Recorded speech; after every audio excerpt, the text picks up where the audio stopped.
Good morning, students. Today, I, Dr. Bhavna Sareen, Assistant Professor, SD College, Ambala, Kent, going to introduce the topic that is distribution system. That will cover all the channels of distribution. So, first of all, we will discuss this marketing mix. These are the four basic P's of marketing mix, that is product, price, place, promotion.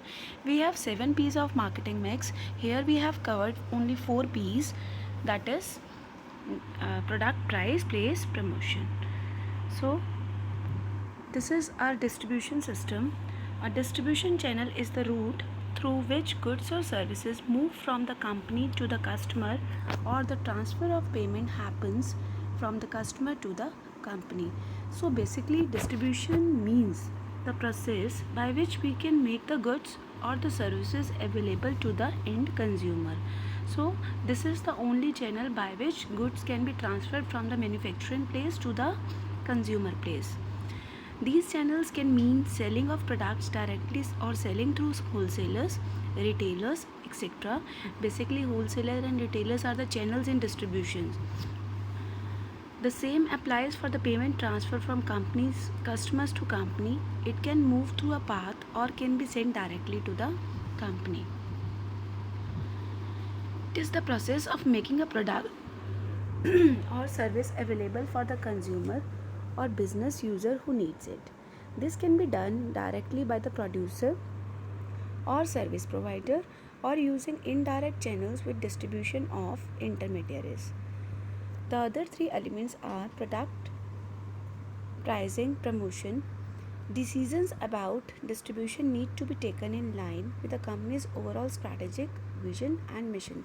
So whatever channel we will use, it should be relate, or it should be predetermined according to the vision and mission of the company, because the channel which we have used, it can affect on your price of the product, promotion of the product.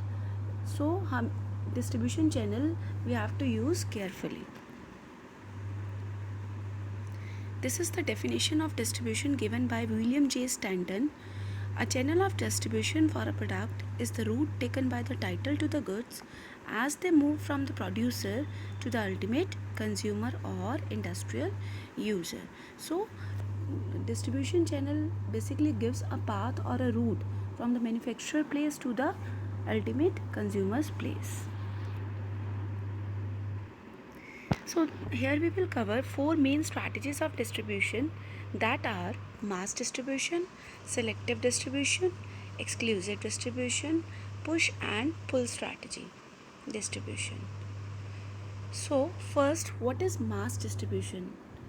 When basically products are destined for a mass market, it means when the target of the product is for mass market, the marketer will seek out intermediaries that appeal to a broad market base. The choice of distribution outlet is skewed towards those who can deliver mass market in a cost efficient manner. So here the distribution will take place for the mass market. So the channel for distribution we will use that channel which will be cost effective as well as which will be suitable for the mass market. The producer's products are stored in the majority of outlets. This strategy is common basically for basic supplies, that is snack foods, magazines and soft drink beverages. That is all about mass distribution.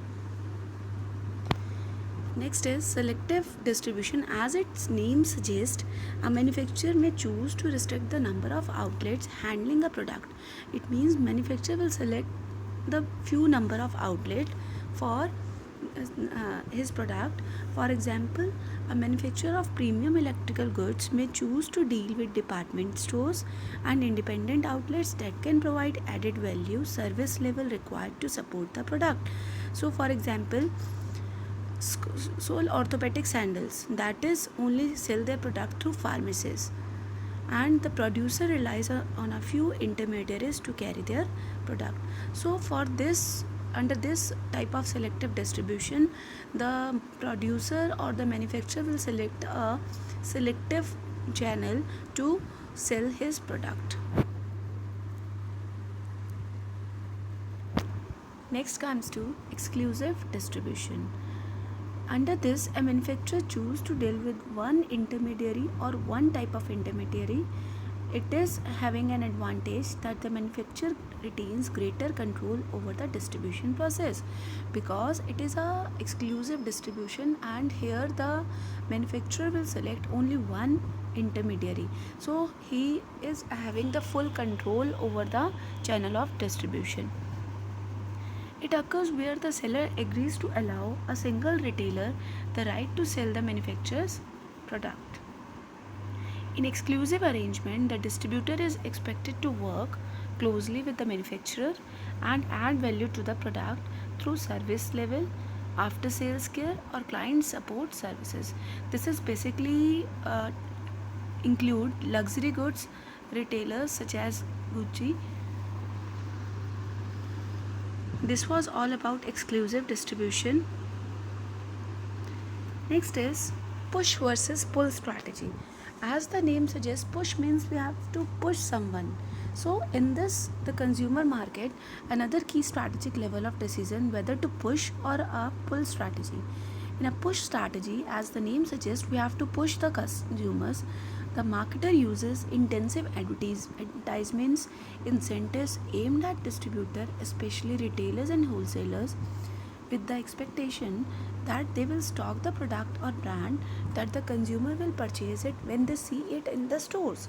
So what the producer or manufacturer do, they will fill the retailer's shop or wholesaler shop with the expectation that the consumer will definitely purchase the product if the product will be available in the store.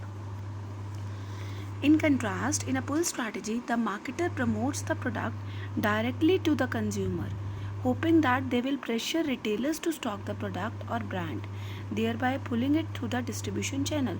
So they create the image of the product in the minds of the customers directly. That is called pull strategy. These are the objectives of distribution channel. Basically, first objective is to ensure availability of the product at the point of sale. So it helps in assessing the product easily by the consumers, to build channel members loyalty, to stimulate channel members to put greater selling efforts, to develop management efficiency in channel organization, to identify the organization at the level, to have an efficient and effective distribution system for making the products and services available readily, regularly, equitably, and fresh. These are some functions of distribution channel. First, facilitate selling by being physically close to customers. As the retailer or wholesaler will meet the customers directly, so it facilitates selling by being physically close to customers. Gather information about the potential and customers, competitors, other factors and forces of the environment. See, channels of distributions are the only persons like wholesalers, retailers, agents. They will directly go to the market, they will interact with the customers, so only they are the person who knows about the customers demand, and what are the strategies used by the competitors, and what are the other forces and factors exist in the external environment. It matches segments of supply with the segments of demand. It also assists in sales promotion, as wholesalers and retailers helps in convincing the customer by promoting their product, so it helps in sales promotion. It also assists in introducing new products, as through this we can know about the demands of the customer, needs of the customer, so we can introduce new products according to the customer's needs. Assist in implementing the price mechanism, as price is the mechanism that includes your cost of distribution also, so it helps in implementing the price mechanism. Assist in developing sales forecast. On the basis of this distribution channel, estimates of sales can be done. Standardized transaction. Distribution channel also helps in standardizing the transaction of the business. These are the basic channels of the distribution. Number one is zero level, that is direct distribution from manufacturer to the customer. Number two is one level. Under this one level is added between the two, that is retailer. So the channel will be manufacturer to retailer, retailer to customer. Next is two level. Two level, that is manufacturer, wholesaler, retailer, customer. So here between the manufacturer and customers, two more persons are added, that is wholesaler and retailer. So these are the other channel of distribution, that is agent. So agent comes in between, that is manufacturer, agent, retailer, customer. Manufacturer, agent, wholesaler, customer. Manufacturer, agent, wholesaler, retailer, customer. So agent is the person, is the middleman who represent the producers to the customer. And the agent basically works on the fees and the commission given by the manufacturer. So next comes to the steps of designing a distribution channel. First of all, we have to set the objectives of the channel. Whatever channel we are going to use, we have to set the objectives. So first step is formulating the channel objective, then identifying the functions to be performed by the channel. So what are the estimations or expectations, what functions can be done by the channel? You have to identify the functions to be performed by the channel. Analyzing the product and linking the channel design to the product characteristics. Under this, we have to analyze the product and link the channel design to the product characteristics. So whatever channel we are using, that channel should correlate with the product characteristics. Evaluating the distribution environment including legal aspects. So whatever channel we are using, we have to keep in mind all the legal aspects that must be taken care while evaluating the distribution environment or while selecting the channel of distribution. Next step is evaluating competitors' channel design. So whatever channel is used by the competitor, we have to evaluate that design also. After that, evaluating company resources and matching the channel design to the resources.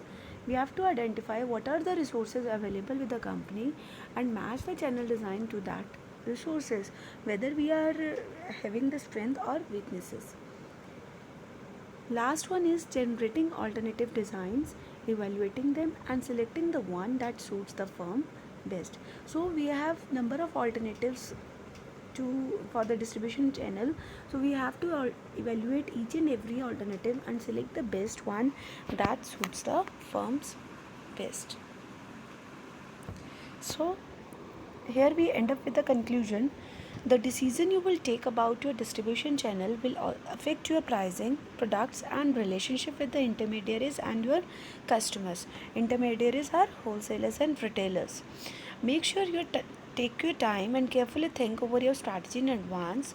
Only delegate when you are comfortable that a third party will do the better job at a lower ultimate cost. So sometimes if a manufacturer or producer will think, he will not delegate his work to any third person, so he will directly communicate with the consumer. He will directly send his goods to the consumer. He will not use any channel of distribution. He will not take the help of wholesaler or retailer. So always consider e-commerce as a distribution channel. It can easily be diversified. It is the most profitable and it can be used in addition to your other distribution efforts. Thank you and have a nice day.